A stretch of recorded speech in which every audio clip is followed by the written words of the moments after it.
Hello, everybody, and welcome to the Human Echoes recap for Legion, Season 2, Episode 8. This one kicks off with a quote playing over this desolate, barren desert landscape that we're later on going to find out is Desola. And it says, "To create fear, hold up a mirror." And the quote is then attributed to the Mi-Go monks, who, since they don't actually exist, I'm not sure if it counts as a quote, but this show can do whatever it wants, so yeah, let's go with it. That's a thing that they said. And this seems like sort of more of the kind of philosophizing that we've been getting from our Jon Hamm delusion interruptions, right? These narrations of things that are of varying levels of interesting, some of them very obvious insights into human culture and human fear and what drives us. We're going to get another one of these later on in the episode. Fear not, as I had. I was worried last week because we sort of killed the delusion that there wasn't going to be any more sidebar things with Jon Hamm, but we're going to keep going with the sidebars. I don't know what this means, though. I don't know who the mirror is that is being held up to who. I don't know where the fear is coming from. I assume David.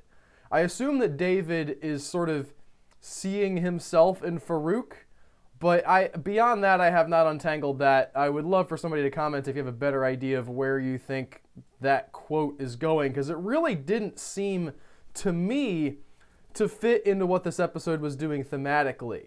There wasn't a whole lot of fear driving this episode. Again, you could argue maybe what David is doing is driven by fear, but it's also, I mean, in a sense, a rational response to everything that he's seen.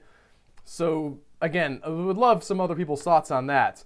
But the sort of proper start of the episode is this scene of Sid and David trying to figure out what to do. They're just sort of going through things that won't work, why they won't work. And it's not really about Sid and David. The point of the scene is to show us that Ptonomy, is watching all of this happen through, I guess, security cameras, or maybe he's just psychic now. I'm not exactly sure how Fukuyama's powers work, but however they work, Ptonomy's somehow tapping into them. Ptonomy is inside this computer. There's ones and zeros written all over the wall because computers, y'all. And he's sort of looking through the various things that Fukuyama can see. And in his sort of exploration of this computer, what does he find but the memory of where Admiral Fukuyama came from? And this guy gets recruited as a very young kid. I mean, not like 5, okay? I mean, but I would not put this guy any further along than like 5th or 6th grade maybe when they first come to him and say, hey, you gonna help us out? Which is a really kind of a sucky age to be coercing someone to sort of be your secret keeper forever and never ever be able to get out of that, and also be in a lot of danger from the crazy mutant people that you bring into your home at Division 3. I feel bad for this kid, and it seems like it's a very painful procedure, but on the one hand, you can understand why the government is doing this. Assuming this is the government, all right, sort of nebulous in the Legion world, exactly how authority and power works, but assuming this is the U.S. government sort of as we understand it, or an analog thereof, they're setting up this thing that can keep secrets because there are psychics in the world now, and even your own thoughts cannot be private anymore, and that's something that I kind of wish Legion would delve into more. I think we're getting a lot of sort of these grand philosophizing type ideas, but in an age where we're constantly battling with about what deserves to be public and how much privacy we should have. There's cameras everywhere. People are tracking all of our information on social media. There's been all these scandals about Facebook. And now we have a world that has actual psychics in it.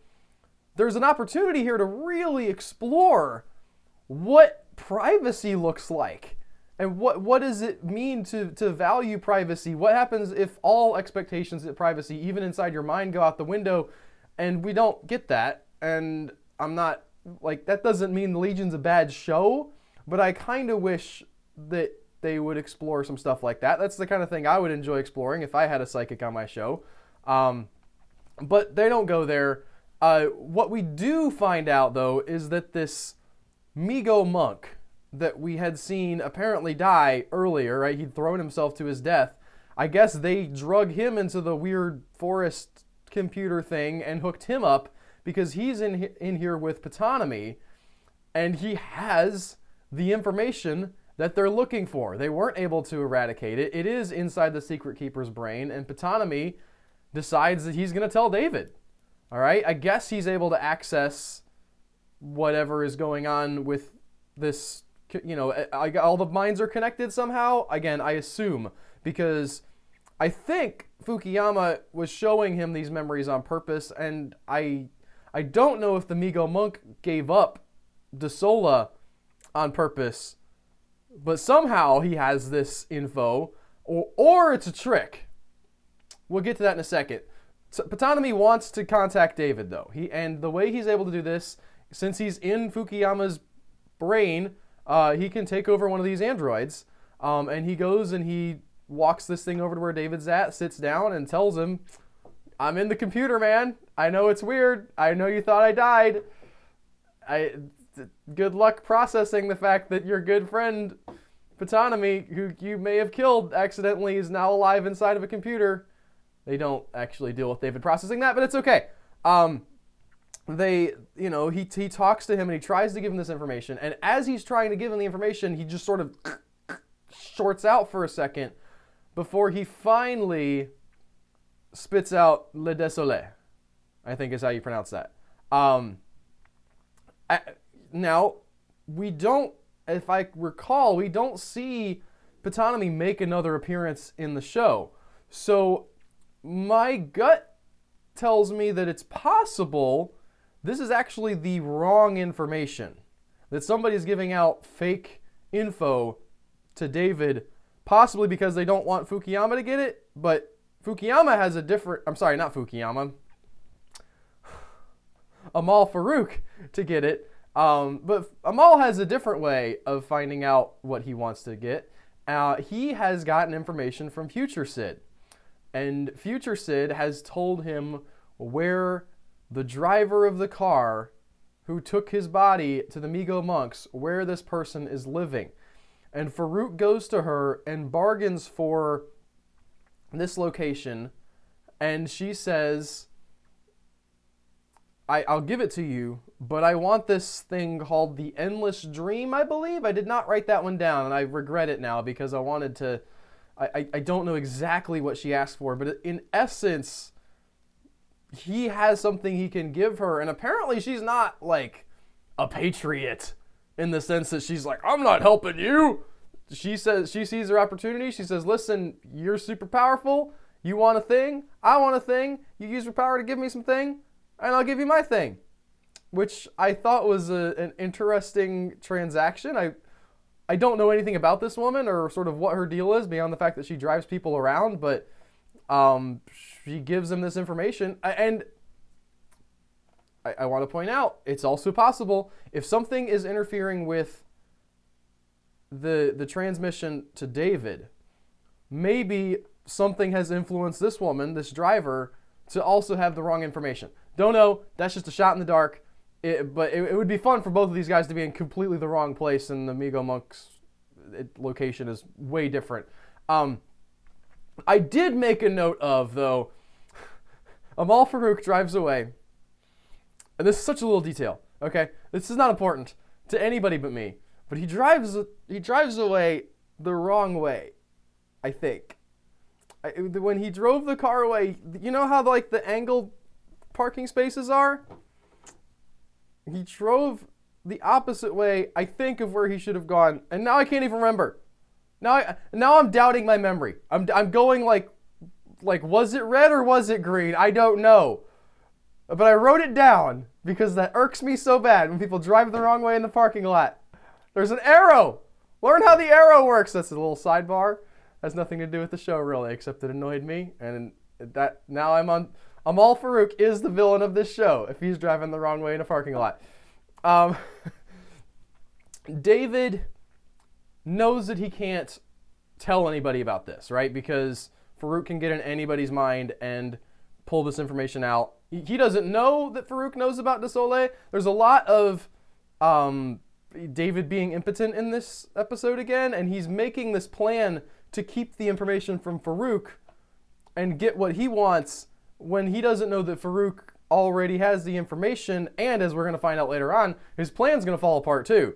David's just bad at doing the thing. I mean, again, it's sort of, it's not bad to have a character not know about another character's plans, but it feels like David, whenever he's going up against Farouk, is just an imbecile. He cannot get anything done.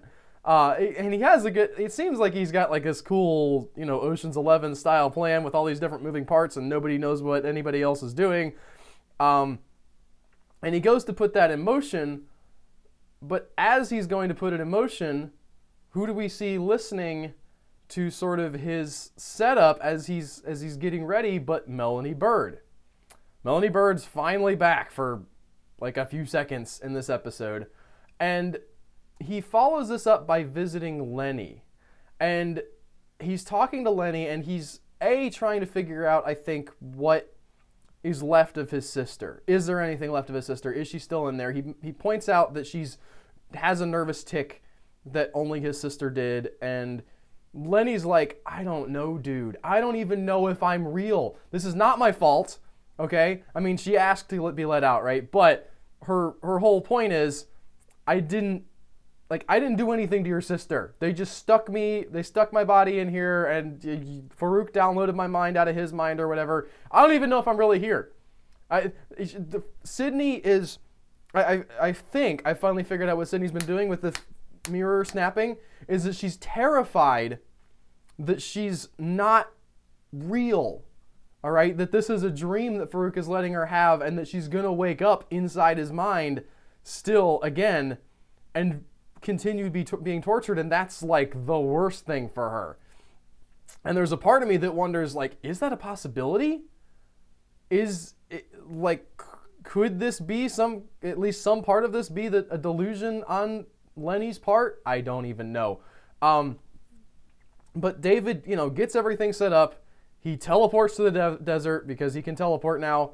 I guess he could always teleport, but he doesn't do it very often. If I could teleport, I would teleport everywhere, man. I'd be like, oh man, teleport to the bathroom, right? Don't have to walk down the hallway, go to the store. Like, I'd be a teleporting fool if I could teleport. I guess David doesn't need to do that since he's got everything taken care of for him in Division 3. He doesn't really got to go anywhere. But he goes into this Le Desol desert, and the next scene we get is a scene between Sid and Clark. Clark is the interrogator guy whose face got half burned off. If you forgot, I always have to look up his name when I want to write it down, so maybe you don't know him by his name. But he's the guy who walks with the cane now, and they're talking about David. And Sid is starting to sound a lot like Melanie Bird sounded in episode 1, where she talked about constantly being abandoned. She says, our men will always leave us behind. That's what Melanie Bird said. And now Sid's like, he just up and left. He left me a note that said, gone to kill the monster. And then, like, he's not here anymore. I don't know how to process this relationship. What am I supposed to do? And she says to Clark something that I think is very interesting, where they talk to each other and they say, has he ever lied to you? And Clark says, no, not directly. I mean, he's done a lot of other bad stuff. He's blown me up, but he never lied to me. And she says, I think he lies all the time. I don't know what that means, but I think it has something to do with her, like, what David can do with reality. That maybe he's actually changing reality to fit it the way he wants it to be. There's also a thread to this conversation that it struck me a little bit weird, because he talks to her in the very beginning about, he's delusional, right? He has mental problems. And they both agree that the reality that David sees does not correspond with actual reality. And I don't, like, I know that in the past, David has had the weird Shadow King in his mind and things were messed up there, right? But that was actually happening to him. Like, as far as we know, Farouk is a real dude. Like, he doesn't have physical being, but he's still a character in the show. David didn't make him up. David, as far as we can tell, hasn't imagined Division 3 or this Migo Monk thing or the hunt for Farouk. The show presents all this stuff as if it is real, and other people interact with it besides David as if it is real. What is he delusional about? Where is his shaky grasp on reality? Maybe I'm missing something here, but these two people talking about David like, yeah, he doesn't know what's really there. I don't know what's real. I guess. Do you know what's real? Because you're acting like the stuff that he thinks is real is real. Why would you do that? What am I missing here? What is he delusional about specifically? Again, maybe we're primed for some crazy like mind twist that Farouk is just another aspect of David and there was never any alternate dude ever. This is just off the top of my head, like he's just got some paranoia thing and like it's reflected by the whole attack on the basket head Fukuyama guy, and now his attack on Farouk is just attack on himself, all right, because of the to create fear, hold up a mirror. That's just like wild speculation, and it doesn't. I don't think it's true, but I'm trying to make all the pieces fit together, and I don't think they're not fitting together for me yet. In just this little detail, I realize that's not the bulk of the episode, but that's the kind of rabbit trail my mind goes on. And Sid decides that she's going to go after David, that she's going to stand by her man, right? She's expressing more doubt than I think we've ever seen her express about her feelings for David, but she's still working to make this work. She's going to try to connect with David. She's not going to let him run off. She's going to do the thing that Melanie Bird didn't do and go after her man. And she says, love is what we have to save if we want to save the world. And I misspoke earlier. I said Melanie Bird was listening to the sort of the shenanigans that David was getting up to, but this is the conversation that she's eavesdropping on. And we know now that Oliver / Farouk has taken over Melanie's body, which maybe is why we haven't seen her in the past, because it would have been kind of obvious that she had been taken over. But this phrase, love is what we have to save if we want to save the world, it's ripped off from Star Wars Episode 8, so thanks for that. A bit of originality, although I did love it in Star Wars Episode 8. It makes me wonder if this ties in with Oliver's threat to Farouk several episodes ago, where he said 1 + 1 = 1. The idea, and I think what he's saying is, you're inside my head, but I'm also inside your head. And if Oliver is in connection with Melanie now, maybe that gives him a little extra leverage. Maybe that gives him some power because of the love that he has for her. The fact that they have this bond, maybe that's stronger than what Farouk's power is. I don't know, but that's at least one possibility. In the process of sort of enacting his plan, David is in the desert still, but he's able to sort of remote mind control stuff. At least I think it's David. And he lets Lenny out of her cell. And Lenny makes her run to freedom, gets on a motorcycle, hops on, and takes off to, I guess, do whatever her part of David's plan is. It's nice to see her kind of back out in the world, and if it turns out that she gets sucked back into Farouk's mind, it's going to be all the more tragic for her. But she's making her run, as it were, so having a little fun there. And, of course, we follow up Sid going off to meet David with Sid meeting David, and she just parachutes in like a boss. Jet flies overhead, and she just drops in. I don't think, like, the way that scene is set up, speaking of David's possible delusions, she parachutes in out of a fighter jet. Like, those things don't have doors that open that you can just sort of hop out and then close them as the jet is going at speed. Obviously, they don't have to explain any of this, but there was part of me that just thought, well, this is, like, that can't happen. Either she was flying the jet and she just let it crash, which would be fun, or they're just messing with us in some way. I'm done trying to sort of reconcile what could actually happen with the idea that this might be some kind of mental, warping or whatever, because the whole show is mental warping, and what are you gonna do? Like, where can you go with that? You can't go very far with just saying, well, it's all made up, because then you just get bogged down. There's nothing. If nothing is real, then nothing matters. Of course, Farouk is on the hunt for this monastery as well. He's got a guy who's a coolie who's pulling him and Oliver around. Although I guess for the coolie, it's just Oliver, because the Farouk is just the mind. But they know something that David doesn't about this desert, and there's some kind of weird time component to it, and the space moves around and it just rearranges itself all the time. I don't know how or what specifically that means, but we get evidence of that. And there's some really cool, some people thought there was too much of it. I thought it was neat though. There, montages of them walking in the desert that really harken back to Ang Lee's Hulk.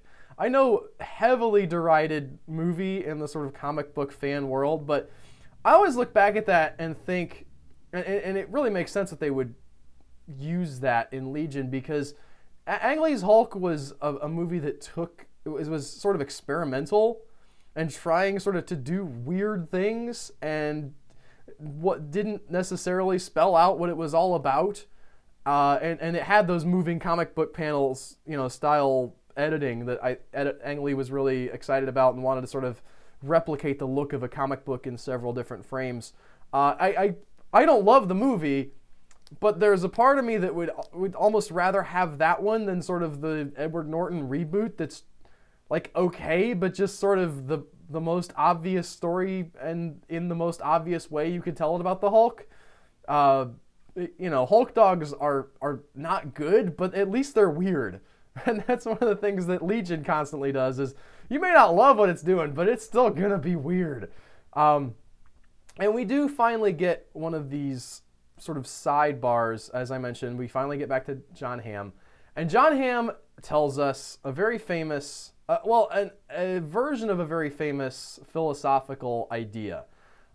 He gives us this story about some people in a cave who are chained up, and all they can see are shadows on the walls of the cave that are cast from behind them. And to these people, these shadows are reality, because that's the only thing they can see. And the narration just takes it from there and sort of then makes a link into cell phones and what our modern, idea of other people is, and how we sort of can just not have as much empathy as we would for a real person, because the person that you're talking to is in a screen and it's just a name. And there's value to be had there. But I wanted to mention, they don't, this show and a lot of tellings of the allegory of the cave don't tell the whole thing. All right, a lot of times you stop with and then they saw the shadows on the wall and that was their reality, and if you could just break free, you would see it wasn't reality. Plato's actual allegory of the cave has a little bit more nuance than that. All right, the allegory of the cave has these people seeing shadows on the wall, but the shadows they're seeing are cast by a fire behind them in the cave that they cannot see, and there are puppeteers that are puppeting figures to be cast onto the walls. And the people that manage to break free, see these puppeteers, obviously, but they also wander out of the cave. And what happens when they wander out of the cave? Well, they've lived their entire life in a very dim cave with just a little bit of sort of firelight casting shadows on the walls. So they're blinded immediately by the sun, because the sun is so bright. And there's the idea that not only is reality sort of like a projection, right? Essentially that our eyeballs are processing light coming into them through a brain, and our ears are processing sound waves, and we experience shapes by touching our hands to things and feeling them with nerve endings, and all of these things are inputs, right, that aren't the pure version of reality. But there's a very real sense in which we can't experience the pure version of reality. You can put down the phone, all right? You can be in the now as much as you want to, and you're still not going to have a real thing, because the real thing is impossible for the human mind to comprehend. And if you do comprehend it, the guys who escape from the cave, right, who somehow manage to, their eyes eventually adjust to the sun, they see the real world, they go back to the cave to tell their brothers about it. But what do they do as they go back to the cave? Well, now, because their eyes have adjusted to the sun, it's dark in there. They're stumbling around. They look like an idiot. Their brothers who have been in the cave this whole time, watching the shadow puppet show, their dude comes back and they're like, hey man, where you been? They're like, there's a whole nother thing. It's like, okay, first of all, you can't even move around in here anymore. Clearly something has gone wrong. There has been a crossed wire because you can't see. Don't tell me about the real world that you can see when you're blind now because it's dark in this cave and your eyes haven't adjusted again. I don't want to, I'm not teaching a whole philosophy class, but I think that the nuance of the actual parable of the cave is way more interesting than sort of the watered down version that you get in like The Matrix. I don't even know if they tell the parable of the cave of the Matrix. I know it sort of inspires the Matrix, but I think that people just stop at the we're looking at a fake version of reality and it's not, what is real even, man? But Plato went quite a bit further. I think it's Plato. But he went quite a bit further in sort of his exploration for what it would mean to encounter the true reality. And I don't know that this show has reflected that as well. I did want to point out one of the things that happens here is this, that you get this anecdote about this woman on her phone. She posts something about feminism and she gets this reply comment back like, are you fat? You sound fat. And she gets horrified and like, how could someone say this to me? And you cut to the guy who's typed the comment, who's this big fat obese guy. And I thought about the casting call. Somebody had to write down, listen, we want a big fat dude. What we're going to do is we're going to put you in your underwear and just like a blinding light set, and you're going to be an internet douchebag.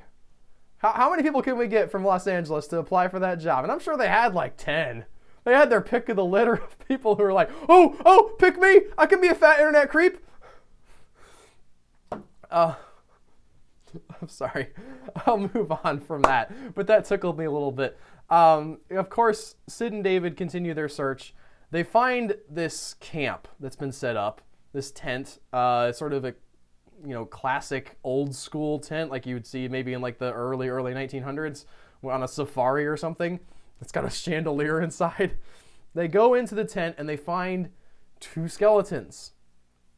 The 2 skeletons are them, although the detail on the skeletons I thought was interesting was the identifying detail is this necklace. All right, you got Sid has this necklace that she wears, and that's how they kind of know, oh, this is us somehow in the future in some weird time loop.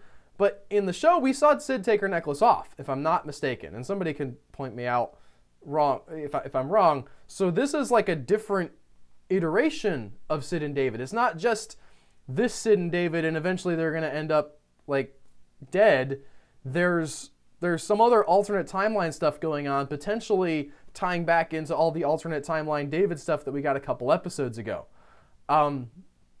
Clark goes to follow David's instructions, right? He's sort of wakes up and remembers the little implanty mind thing David did to him in the hallway, and he's marching down the hall to take things into David's hands, and Melanie Bird whacks him with a board. She's been taken over by Oliver. Great bit of editing here, by the way. I love this sort of... was it a one take? I'm trying to... If it was a one take, I don't even know how they did it. The fact that they show her... I had some problems at the end of the stream here with my... with the show, with my stream, so my memory's just fogged with my frustration I was having. But if they did that in one take, that would be amazing. If they just sort of, he walks up, she hits him with the board, and then like you reverse camera angles as, how would you even do that? My mind is blown. I don't know. If they didn't do that, somebody needs to figure out how to do that and just blow my mind for real. But we get, sort of Oliver, controlling Melanie, as we said earlier. And Farouk is all happy, right? He's about to get to what he wants. And we see him, like his mind's perspective, traveling down this hallway that's got sand all in the bottom of it. And he gets to the Minotaur. We see the Minotaur. Maybe that's his body. I don't know. I don't know what's going on. I do want to point out that the very earliest mention that we had of the maze, of the labyrinth, was, talking about it being in a desert. And now here we are in a desert, and we're in what seems to be a labyrinth, right? There's no visible walls, all right? We can't see, a twist or a turn, but it's rearranging all around us. So it makes sense that this is another iteration of the labyrinth, and maybe we have yet another delusion, right? Maybe, and the delusion, by the way, I forgot to title the earlier delusion that other people don't matter. And I think maybe where they're going with this is the idea that David is so focused on himself and the people that he can see that he stopped really caring about the fate of the world. Future Sid is all about saving the world, about don't blow up the entire world. There are so many people in it. But David is only able to see sort of the people around him and the people he cares about. And if he can save them, that's all he's really going to care about, maybe? I don't know if I'm interpreting this right. You guys who watch this regularly will know that last week I had some issues with how the story has been going. And my take on that is that this episode did not fix those problems, but it didn't make them worse either. There's a few things that I, kind of got caught up on a little bit, but I think this is just sort of, it's back to form. We've got maybe more sort of significance of the Migo monk now that he's inside the tree. Maybe there's more to the delusion again. I don't know where we're going, but maybe that sort of big victory that David had is just sort of not a Pyrrhic victory, like a fake thing, where it looks like that he won, but actually, he's walking into a much bigger battle that he can't win. I'm done, trying to predict things in this show. I say I'm done. I'm going to keep trying, but I'm done thinking that I'm going to get it right. Let's put it that way. I enjoyed this episode quite a bit. I really liked a lot of the stylistic stuff. As I mentioned, the Ang Lee editing, right? The panels going around was really nifty, and the plot at least is moving forward again.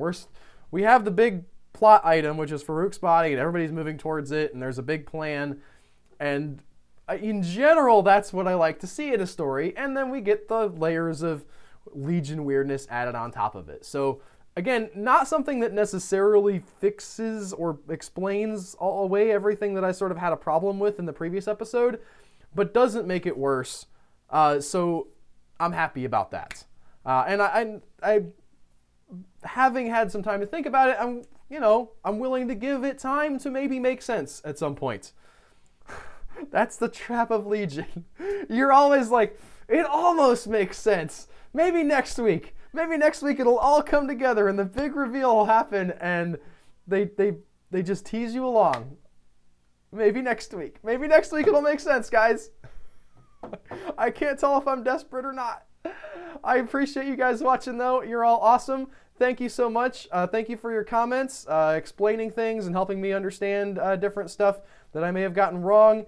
If you like this episode, don't forget to like and subscribe to this video, the YouTube channel. You know how to do that, all that stuff. Anyway, I'll see you guys next week with another Legion recap episode. I'm not doing another take of that. Take care.